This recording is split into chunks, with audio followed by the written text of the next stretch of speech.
Et bonjour à tous, aujourd'hui on va voir comment vérifier les accès de son serveur Apache avec le fichier access.log.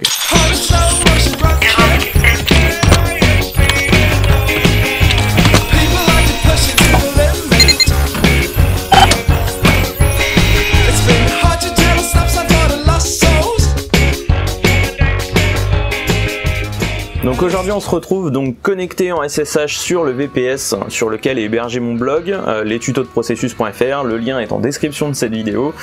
Vous y retrouverez l'ensemble de mes tutoriels vidéo et également des tutoriels écrits que vous ne trouverez pas sur ma chaîne YouTube, donc n'hésitez pas à aller vous inscrire à la newsletter du blog. On va voir donc comment vérifier les accès du service Apache via le fichier access.log. Tout simplement, donc ici en SSH, je vais faire un cat /var/log/apache2/access.log. Et ici en fait je vais avoir l'ensemble des accès des pages qui ont été consultées avec les adresses IP, les heures, le protocole utilisé en post ou en get. Donc ici c'est un petit peu le fouillis, il y a beaucoup d'informations, on a toutes les pages qui ont été appelées, les fichiers même, les feuilles de style, les images, etc. Avec les dateurs, l'adresse IP du visiteur, les entêtes de son navigateur, le code réponse HTTP, bref énormément d'informations, mais l'intérêt c'est qu'on va pouvoir épurer, trier ces données pour pouvoir en faire quelque chose de lisible. Donc si je reprends ma commande cat /var/log apache2access.log, je vais pouvoir le piper et faire derrière un cut pour trier ces infos.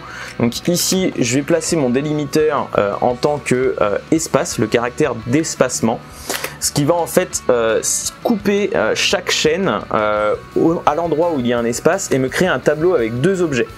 Et donc ici avec -F1, je vais lui dire je veux le premier objet que tu as coupé. Et donc en fait il se trouve que c'est l'adresse IP des visiteurs. Donc ici on récupère l'ensemble des adresses IP des visiteurs pour chaque appel que le visiteur a effectué.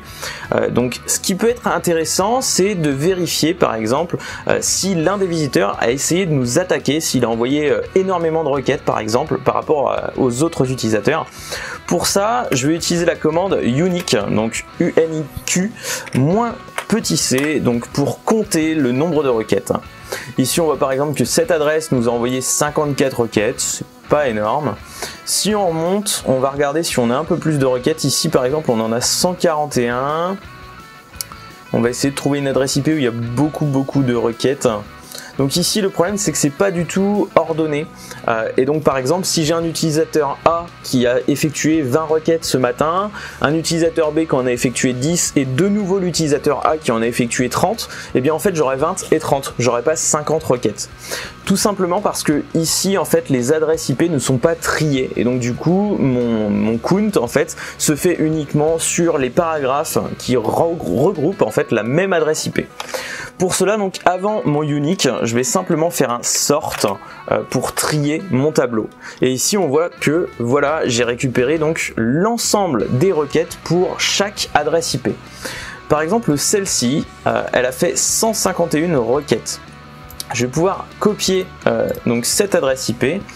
Je vais retourner sur mon cat varlog apache2 access.log de tout à l'heure et je vais le piper. Cette fois-ci je vais faire un grep pour récupérer en fait l'ensemble des requêtes qui ont été effectuées par cette adresse précise.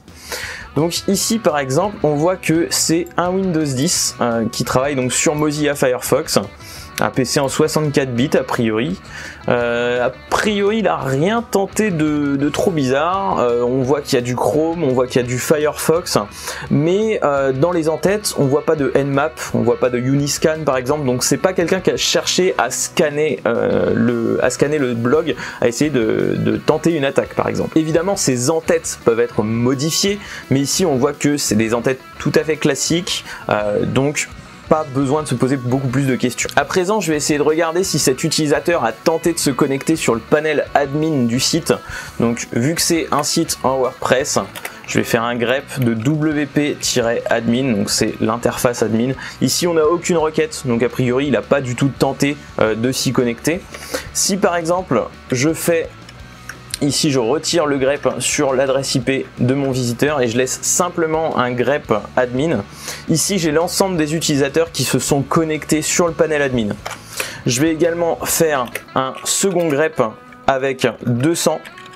Donc c'est le code retourné par HTTP quand tout s'est bien passé.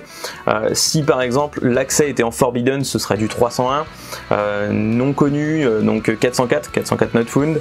S'il y avait eu un souci par exemple sur le serveur, je peux faire un grep 500 pour voir s'il y a eu une erreur interne de mon service Apache. Donc ici j'ai l'ensemble des requêtes des utilisateurs qui se sont connectés à l'interface admin du site et pour lequel la connexion a réussi.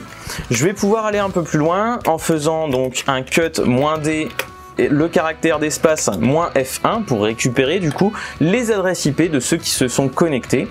Je vais également faire un pipe sort et un pipe unique pour trier les adresses et n'afficher que une seule adresse par utilisateur. Ici je vois que je n'ai que du 78 qui est donc mon adresse IP publique de ma ligne free. Et ici une adresse IP que je ne connais pas, alors c'est certainement celle de mon téléphone avec lequel je me suis connecté ce matin. On va donc vérifier en faisant un cat var log apache2 access et je vais faire un grep sur cette adresse IP là. Et donc ici on voit que c'est Android 9 Redmi Note 7, donc c'est bien mon téléphone. Je suis rassuré, c'est bien moi qui me suis connecté. Il n'y a que moi qui me suis connecté aujourd'hui sur le panel admin de mon service Apache, donc tout va bien. Bref, c'était simplement une petite vidéo pour vous montrer ce qu'il est possible de faire avec les fichiers d'accès d'Apache. Il y a également le fichier error.log qui existe, qui permet d'avoir l'ensemble des erreurs renvoyées par PHP. C'est assez sympa également de l'avoir en mode debug, ça peut fournir beaucoup d'informations pour du développement. Si la chaîne YouTube existe encore, n'hésitez pas à mettre un petit pouce bleu, à vous abonner à la chaîne si ce n'est pas déjà fait. Sinon, je vous le rappelle, c'est dans la description le lien vers mon blog les tutos de processus.fr. N'hésitez pas à me dire dans les commentaires si cette vidéo vous a plu et également à me donner d'autres thèmes que je pourrais aborder qui pourraient vous plaire. Je vous dis à très vite pour de nouvelles vidéos et d'ici là, portez-vous bien.